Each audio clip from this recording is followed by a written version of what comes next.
Hi, my name is Doug Schneider. Welcome back to Real Hi-Fi.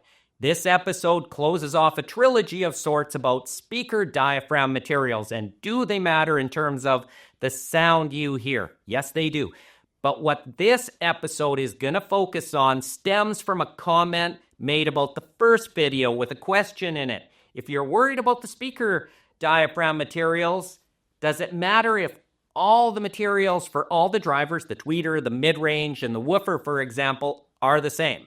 Now, as I said in the previous video, the answer may surprise you, because the answer is, I don't know, and I don't know anybody in the world who can definitively say, yes, all the materials have to be the same, or no, they can't be the same.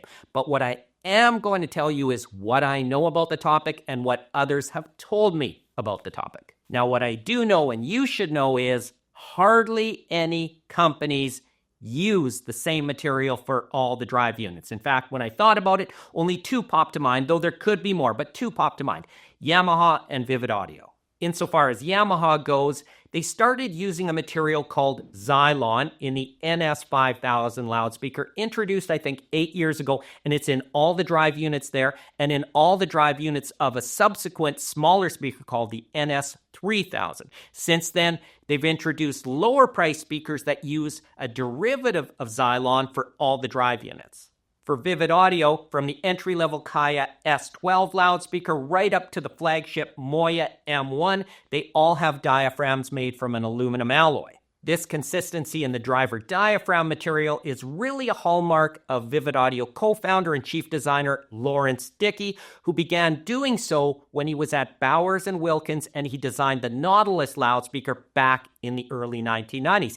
That loudspeaker had all aluminum drivers as well. Now, we don't have much experience with Yamaha's current offerings, but we have a lot of experience with Vivid Audios, and I can say that insofar as passive loudspeakers go, they're state-of-the-art. I also know Lawrence Dickey, so when this topic came up, I decided to give him a call. So when I got Lawrence on the phone, he laughed a little because he knows this is not an easy question to answer. It's not, let's say, 100% clear, but as you talk about it with him and with others, it becomes clear what the real objectives are. Now, what he told me was he favors a consistency in the diaphragm material to achieve a consistency in the driver behavior.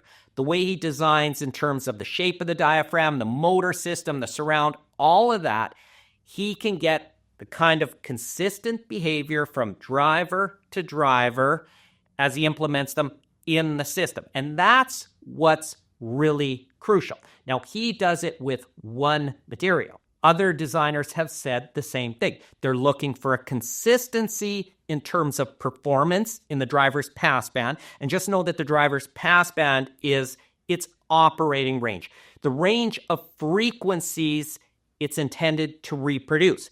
But they don't necessarily do it with the same materials for the diaphragm or the way the motor systems work or the surrounds or that sort of thing. But the goal is exactly the same. A level of performance, the resulting performance of the whole driver and the way it implements into the system that is consistent then from the bass to the mid-range to the highs. And know this, excellent results can be achieved that way. This Paradigm Founder 100F is an outstanding loudspeaker. I think it's one of the best Paradigms ever made.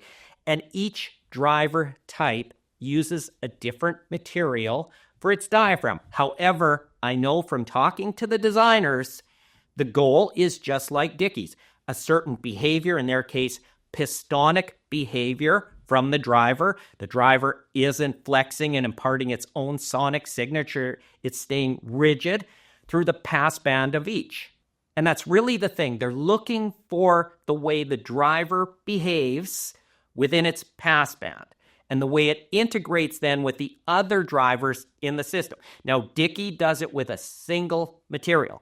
Yamaha does it with a single material, but like I said, I don't really have experience with Yamaha's speakers. I would like to, but other manufacturers do it with multiple materials, but with excellent results. But the goal is always the same. Differing materials or consistent materials.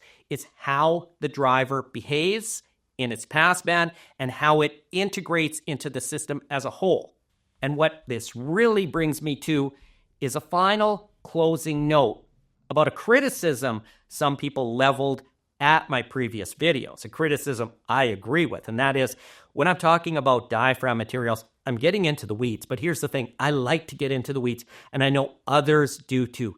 We like to know exactly how things work. But what matters in a loudspeaker is the diaphragm material, whether it's different or consistent, is just one aspect of the whole. And the whole is what we hear and what we should be concentrating on. So yeah, get into the weeds, enjoy that stuff, but know this, what matters is the end result. Go listen to the loudspeaker, how these materials, whether they're a single material or multiple materials, and how they're integrated into the rest of the system, sounds to your ears. That's what matters. I hope this helped. Thank you for watching.